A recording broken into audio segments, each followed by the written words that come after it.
உனக்கு ரொம்ப பெரிய மனசுமா. ஐயோ, எனக்கு என்னமா பெரிய மனசு. எங்க அர்ச்சனா இருக்காளே, வெளியில இருக்கிறவங்க ஒருத்தவங்களுக்கு கஷ்டம்னு வந்துருச்சுன்னு வச்சுக்கோங்களேன், தான் போட்டிருக்கிற கடைசி பொட்டு தங்கத்தை வரைக்கும் கழட்டி கொடுத்துருவா. ஆமாமா, அப்படி ஒரு குணம்மா அவளுக்கு. எங்க அர்ச்சனா மட்டும் இந்த வீட்டுக்கு மருமகளா வந்துட்டான்னு வச்சுக்கோங்களேன், உங்க ராணி இருக்காளே, அவளுக்கு தலையில இருந்து கால் வரைக்கும் நகையா போட்டுடுவா. நான் இங்க வரும்போது கையை வீசிக்கிட்டு சும்மா வர முடியாதுல்ல. கடவுள் புண்ணியத்துல என் கையில காசு நல்லாவே புழங்கிக்கிட்டு இருக்கு. ஒவ்வொரு வாட்டி வரும்போதும் கண்டிப்பா ஏதாவது வாங்கிட்டு வருவேம்மா. மறுபடியும் நான் இங்க வருவேனாங்கிறது உங்க கையில தான் இருக்கு. பார்க்கலாம்.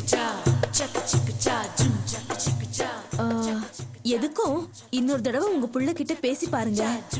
எங்களுக்கு அர்ச்சனா இந்த மாதிரி ஒரு நல்ல குடும்பத்துல வாழ்க்கப்படணும், அவ்வளவுதான். சரி, நான் வரேம்மா. ஏதாவது சாப்பிட்டுட்டு போமா. ஐயோ, அடுத்த வாட்டி வரும்போது நீங்க நல்ல முடிவா சொல்லுங்க, நான் நல்லா வடை பாயசத்தோட சாப்பிட்டுட்டு போறேன். மறந்துடாம ராணி கழுத்துல போட்டு விடுங்கம்மா. நான் வரேன். இந்தாங்க.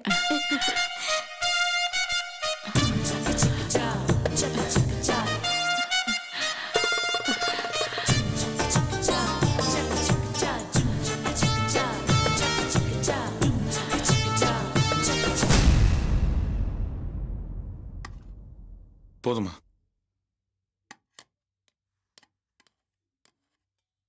செல்வம்,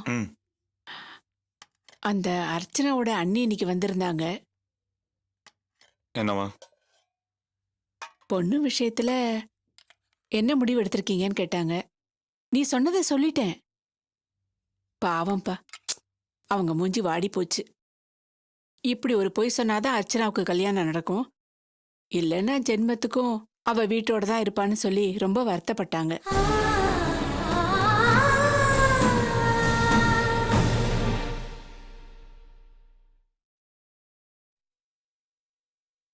எங்க வீட்டு பொண்ணுக்கு ஒரு வாழ்க்கை தரதா நினைச்சு ஒரு பொய்ய சொல்லுங்கன்னு கெஞ்சி கேட்டுக்கிட்டாங்கப்பா.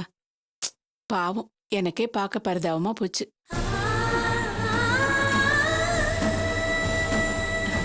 பொதுவா எல்லார் வீட்லயும் அண்ணியும் நாத்தனாரும் எலியும் பூனையுமா இருப்பாங்க. ஆனா அந்த அர்ச்சனாவை பத்தி அவங்க அண்ணியே பெருமையா பேசுறாங்க. அவ வாழ்க்கையில அக்கறை எடுத்துக்கிறாங்கன்னா அந்த பொண்ணு எவ்வளவு நல்லவளா இருக்கணும். நீயே யோசிச்சு பாரு.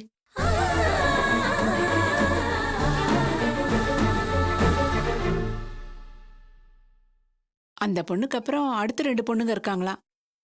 அதுங்க நிலைமை என்ன ஆகும்னு கொஞ்சம் யோசிச்சு பார்க்க சொல்றாங்க.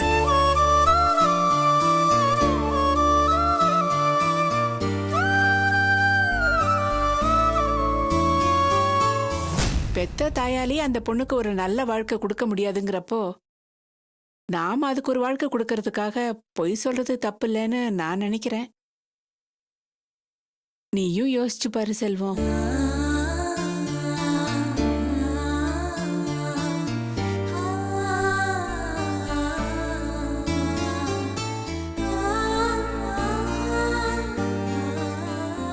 பொய் சொல்றது தப்புதானாலும் ஒரு பொண்ணுக்கு வாழ்க்கை கொடுக்கற புண்ணியத்துல அதெல்லாம் அடிபட்டு போயிடும் பாரு. காலையில இருந்து பச்சை தண்ணி கூட பல்லுல படாம கடுமையா விரதம் இருக்கா. நல்ல பொண்ணு கல்யாணம் ஆகணுங்கிறதுக்காக இப்படி ஏதாவது பண்ணி அடிக்கடி உடம்ப வருத்தின்றே இருக்கா. இந்த பொண்ணு சாமியை விழுந்து சேவிச்சதை விட இப்படி மயக்கம் போட்டு விழுந்ததுதான் ஜாஸ்தி.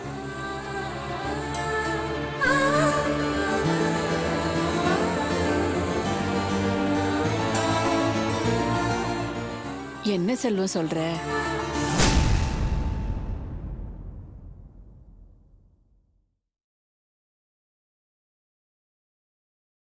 சரிம்மா, உங்களுக்கு என்ன விருப்பமோ அப்படியே செய்றேன்.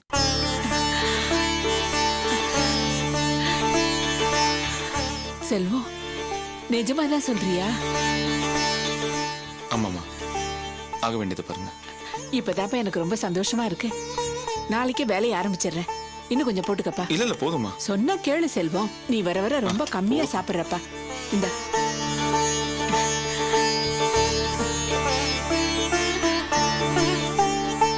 போதுமா.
சார் எந்திரியா கட்டிப்பிடியா. நடிக்க ஆரம்பிச்சிடலாமா? ஆமாயா. மகனே வாசு, என்னப்பா என்ன இப்படி பண்ணிட்ட? எப்ப வாசு, உனக்கு நான் என்னப்பா குறை வச்சேன்? என்ன குறை வச்சேன்? இப்படிலாம் படிக்கிட்டு இருக்கேப்பா மகனே. விடியா விடியா விடியா போதியா. சரி சரி. என்ன நிம்மதியா இருக்க விட மாட்டீங்களா நீங்க? உங்க டார்ச் தாங்க முடியாதானே ஊர் விட்டு ஓடி வந்து இங்க இருக்க. இங்கேயே நிம்மதியை கெடுக்க வந்துட்டீங்களா? பேசியா. ஏண்டா மகனே, பெத்த அப்பா நான் உன்னை பார்க்க நான் வரக்கூடாதா? 18 பெட்டி ஜமீனுக்கும் ஒரே வாரிசு நீ தானடா. நீ இங்க வந்து கஷ்டப்பட்டா என் மனசு தாங்குமாடா? எல்லாருக்கும் ஊருக்குள்ள வீடு இருக்கும், ஆனா நமக்கு வீடே ஊர் மாதிரி தானடா இருக்கும். ஆனா அதை விட்டுவிட்டு இப்படி பொறா கூண்டு மாதிரி இருக்கிற ஒரு குடிசையில வந்து கஷ்டப்படணுமா? நீ படுற கஷ்டத்தை பார்த்ததும் என் கண்ணுல ரத்தம் வடியுதுடா.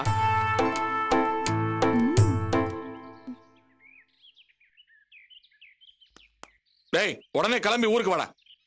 8 பட்டி ஜமீனும் யோ 18 பட்டி. 18 பட்டி ஜமீனும் உனக்காக தவம் கிடக்குதுடா.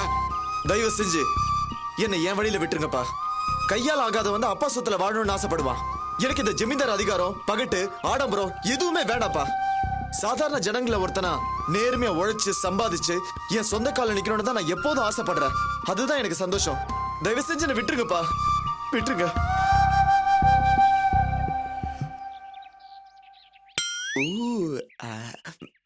அப்படிலாம் சொல்லாதடா மகனே. உங்க அம்மா வேற உன் நினைப்புல படுத்த படுக்கையா இருக்கா. நீ வந்து அவ கூட இருக்கணும்னு அவ ஆசைப்படுறா. உடனே என் கூட புறப்படுறா. அப்பா என்ன மன்னிச்சிருங்கப்பா. நான் அங்க வந்தா அம்மா என்ன ஒரு ஜமீன்தார் வாரிசா தான் அங்க இருக்க சொல்லுவாங்கப்பா. என்னால அப்படி இருக்க முடியாதுப்பா. என்னோட கொள்கை, லட்சியம் எல்லாமே வேற. தயவு செஞ்சு என்ன தொந்தரவு பண்ணாதீங்கப்பா. அம்மாவை கேட்டுதா சொல்லுங்க. போங்கப்பா போங்க. பேசியா, வாயை திறந்து பேசு. வாசு, உனக்கு 1000 ஏக்கர் தென்னந்தோப்பு, 2000 ஏக்கர் வயல் வரப்பு, இப்படி மில்லு, தோட்டம், துறவுன்னு எல்லாமே உனக்காக தானடா காத்துக்கிட்டு இருக்கு.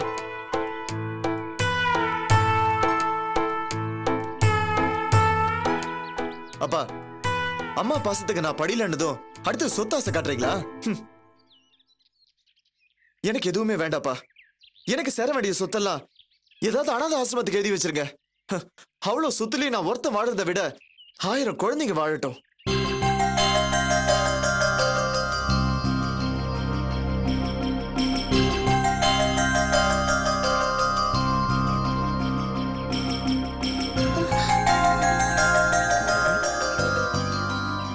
யூ ஃபீல் பண்ணியா?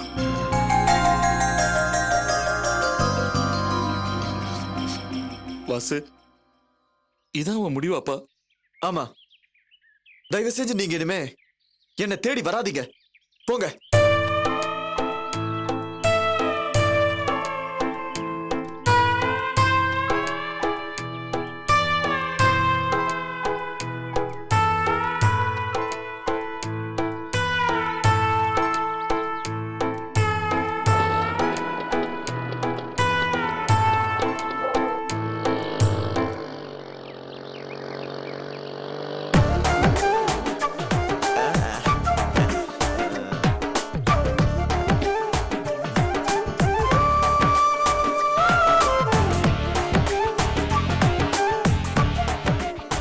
என்ன தம்பி, நான் நல்லா நடிச்சேனா?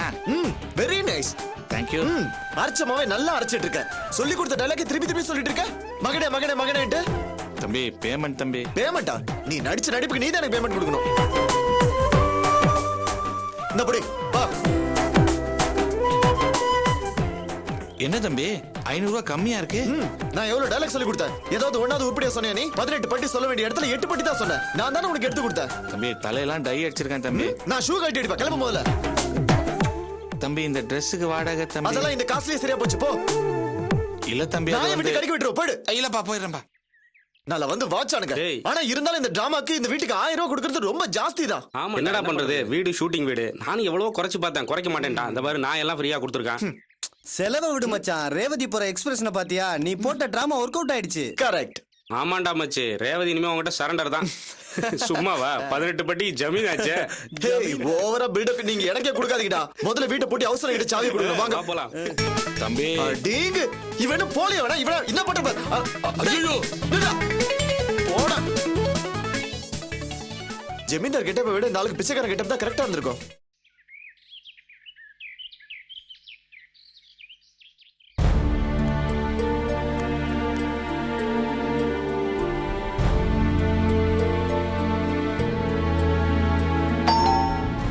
அம்மா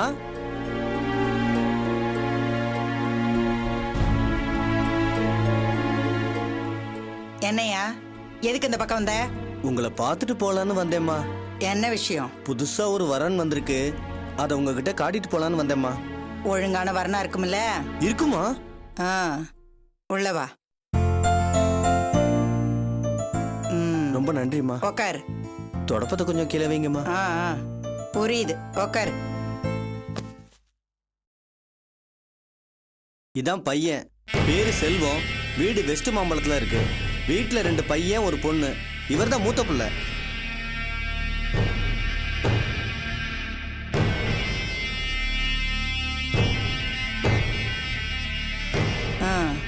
மாப்பிள்ளை எங்க வேலை பாக்குறாரு? அது மெக்கானிக்கு. என்னது? அவசரப்படாதீங்கம்மா, மெக்கானிக் இல்ல, மெக்கானிக்கல் இன்ஜினியர்னு சொல்ல வந்தேன். இன்ஜினியரா? சரி, உக்காரு உக்காரு. அம்மா, பையன் பிஇ முடிச்சுட்டு ராகவி மோட்டார்ஸ்ங்கிற பெரிய கம்பெனில சீஃப் இன்ஜினியரா இருக்காரு. மாசம் 16,000 ரூபாய் சம்பளமா. 16,000 அவ்வளவுதானா? அவங்க குடும்பம் எப்படி? தங்கமான குடும்பமா. அவங்க அப்பா பொறுப்பான மனுஷன், அவங்க அம்மா ரொம்ப அமைதியானவங்க, அதிர்ந்து பேச மாட்டாங்க, ரொம்ப சைலண்ட். சாந்தம்னா அப்படி ஒரு சாந்தம். அம்மா, பையனுக்கு ஒரு தம்பி ஒரு தங்கச்சி. தம்பி வந்து படிச்சு முடிச்சிட்டு கவர்மெண்ட் வேலை கிடைக்கிற வரைக்கும் சொந்தமா தொழில் பண்ணணும்னு பண்ணிக்கிட்டு இருக்காரு. தங்கச்சி படிச்சுக்கிட்டு இருக்கு. இந்த குடும்பத்துல நம்ம அர்ச்சனா வாக்கப்பட்டா ஓஹோன்னு இருக்குமா.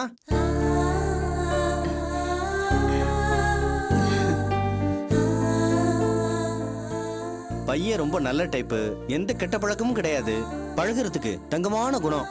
அதனால உங்களுக்கு பிடிச்சிருந்தா சொல்லுங்க, நாளைக்கே பொண்ணு பார்க்க வர சொல்றேன்.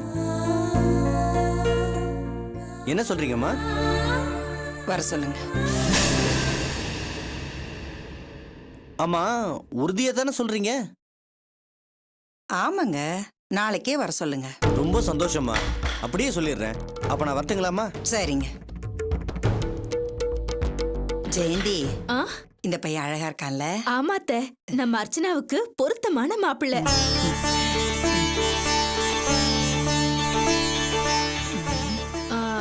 அத்தை, ரம்யாவுக்கு ஸ்கூல்ல ஏதோ புக்ஸ் எல்லாம் வாங்கி கொடுக்கணும்னு சொன்னாங்களா? என்ன ஏதுன்னு போய் பார்த்துட்டு வந்துடுறேனே. சரிம்மா. சரி அத்தை.